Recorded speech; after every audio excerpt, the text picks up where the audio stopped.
మోకాళ్లలో గుజ్జును పెంచి నొప్పిని తగ్గించి సర్జరీని దూరం చేసే ఫ్రీడమ్ వాక్. రకరకాల ఎగ్జిట్ పోల్స్ రిలీజ్ అయిన సందర్భంగా ఆ విషయాలపై మనతో మాట్లాడేందుకు ఏపీ నుంచి బీజేపీ అధికార ప్రతినిధి తిరుపతిరావు గారు ఒకసారి ఆయనతో మాట్లాడదాం. లైవ్ కాల్లో మనకి అందుబాటులో ఉన్నారు. తిరుపతిరావు గారు నమస్తే అండి. అందరికీ నమస్కారం అండి. యా చెప్పండి, ఇప్పుడు ఆరా మస్తాన్ గారి సర్వేని అందరూ కూడా బిలీవ్ చేస్తూ ఉంటారు. అలాంటి సర్వే వైసీపీకి చూపించింది, మరోవైపు కేకే సర్వే వచ్చేసి టీడీపీకి చూపిస్తూ ఉంది. సో ఈ సర్వేల్ని ఎంతవరకు నమ్మొచ్చు? ఈ సర్వేల్ని వచ్చిన తర్వాత ఆ సర్వేల మీద మీలో ఏమన్నా, అంటే పార్టీలో ఏమన్నా డిస్కషన్స్ నడుస్తున్నాయా? ఖచ్చితంగా అన్ని పార్టీల్లో కూడా డిస్కషన్స్ నడుస్తుంటాయి. ఎందుకని అంటే ఎన్నికల ప్రక్రియలో ఏదైతే ఎన్నికలు కంప్లీట్ అయిపోయిన వెంటనే, పోలింగ్ కంప్లీట్ అయిపోయిన వెంటనే వచ్చే ఈ సర్వేలకు సంబంధించి కొంత ఆతృత ఉన్నటువంటి సందర్భం ఉంటుంది ప్రతి పార్టీలోనూ, ప్రతి వ్యక్తిలోనూ కూడా. ఓటేసిన వ్యక్తి దగ్గర నుండి పోటీ చేసిన వ్యక్తి వరకు అందరూ ఉత్సుకత ఉంటుంది. ఆ నేపథ్యంలోనే జరుగుతున్నాయి. అయితే ఇక్కడ మనం గమనించాల్సింది ఏంటంటే, ఈ సర్వేలు కొన్ని మ్యానిపులేటెడ్ సర్వేస్ మనం పక్కన పెడితే, అంటే గతంలో ఫెయిల్యూర్స్ ఎక్కువగా ఉన్నటువంటి సర్వేస్ ని వాటిని కూడా కొంచెం పక్కన పెట్టుకొని ఆలోచన చేసే పరిస్థితి అయితే ఉంది ఇవాళ. అంటే గడిచిన ఎన్నికల్లో వాళ్ళు ఇచ్చినటువంటి సర్వే రిపోర్ట్స్ ఎక్కడైతే ఘోరంగా ఫెయిల్ అయ్యి, నేను అనేది +10% వేరియేషన్, అది ఖచ్చితంగా యాక్సెప్టబుల్. ఎందుకని అంటే ఇది ఎన్నికలు ఫలితాలు అనేవి 100% మంది ఓటర్ల తాలూకా అభిప్రాయాలు వ్యక్తపరిస్తే, ఇక్కడ వచ్చేసరికి కొన్ని పరిమితమైనటువంటి శాంపిల్స్ ఆధారంగా నిర్ణయిస్తారు కాబట్టి కొంత ఫ్లక్చుయేషన్ ఉంటుంది. చాలా సర్వేలు, ఇప్పుడు ఉదాహరణ నా దగ్గర నేను ఇప్పటి వరకు స్టడీ చేసినటువంటి సర్వేస్ తీసుకుంటే 9 సర్వేలు ఉన్నాయి. 9 సర్వేలు సంబంధించి 5 సర్వేల్లో ఎన్డీఏకి, రాష్ట్రంలో ఎన్డీఏ కూటమికి ఆధిక్యత చూపిస్తున్నాయి. అందులో కూడా, అంటే మాకు ఆధిక్యత చూపిస్తుంది కాబట్టి నేను ఆ సర్వేని సమర్థించను, మాకు ఆధిక్యత చూపించట్లేదు కాబట్టి ఆ సర్వేని నేను డినే చేయను. ఇప్పుడు మాకు కూటమికి సంబంధించి చూపిస్తున్నటువంటి 5 సర్వేల్లో కూడా ఒక సర్వే తీసుకుంటే, ఏదైతే కేకే సర్వే మీరు కూడా ప్రస్తావించినట్టు గుర్తున్నాయి, అది 161 సీట్లు కూటమికి చూపిస్తున్నాయి.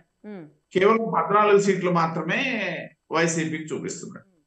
సో ఇటువంటి సర్వేల్ని, అది మాకు ఫేవర్ గా చూపిస్తుంది కాబట్టి నేనేమైనా దాన్ని సమర్థిస్తానని కానీ ఎవరు సమర్థించాల్సిన పని లేదు.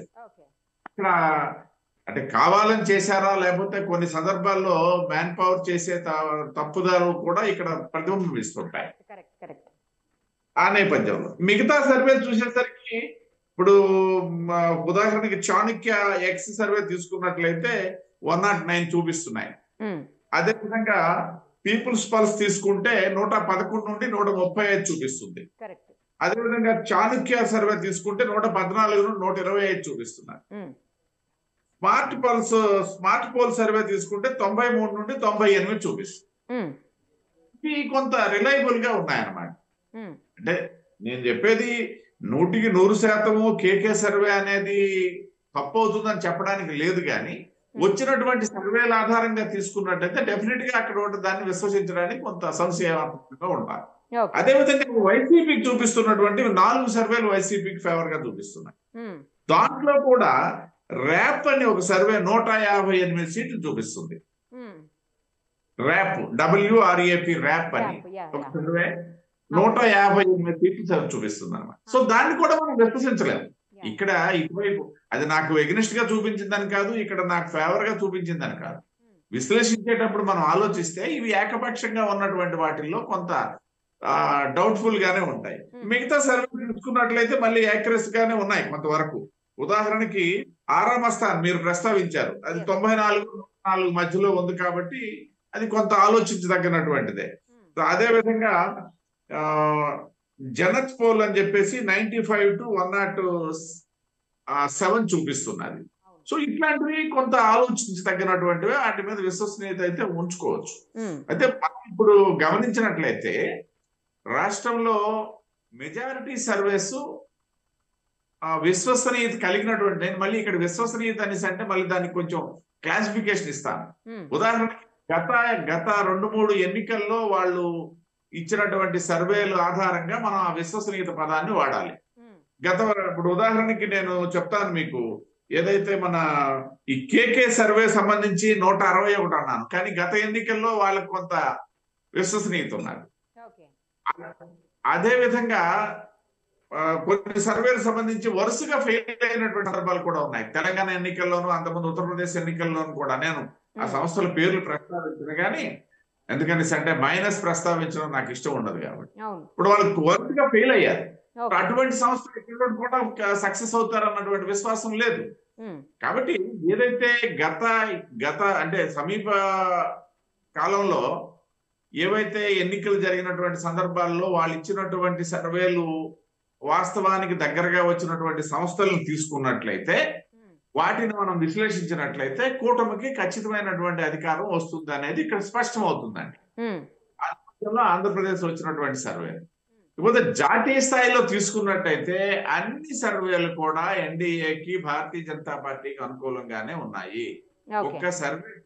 ఒక్క సర్వే కూడా ఎటువంటి డౌట్ఫుల్ గా ఉన్నటువంటి సర్వే లేదు. అన్ని కూడా ఎన్డీఏకి, భారతీయ జనతా పార్టీ అనుకూలంగానే ఉన్నాయి. మేము ఏదైతే పెట్టుకున్నటువంటి target 370+ Bharatiya Janata party, 400+ NDA వాటికి దగ్గరలోనే ఉన్నాయి అనేది ఇక్కడ స్పష్టం అవుతున్నటువంటి సందర్భం. అంటే అండి, నేను అంటున్నది, మీరు చెప్పేదేమో పార్లమెంట్ సీట్స్ గురించి చెప్తున్నారు.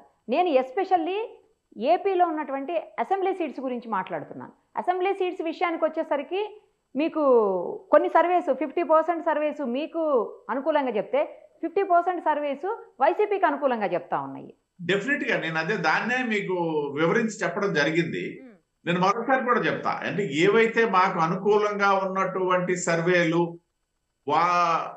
వైసీపీకి అనుకూలంగా ఉన్నటువంటి సర్వేల తాలూకా గత చరిత్ర ఆధారంగా, గతంలో వారు ఇచ్చినటువంటి స్టాటిస్టిక్స్ తాలూకా విశ్వసనీయత ఆధారంగా ఇవాళ కూటమికి అనుకూలంగా ఉందని చెప్పడానికి నేను సాక్షిస్తున్నాను.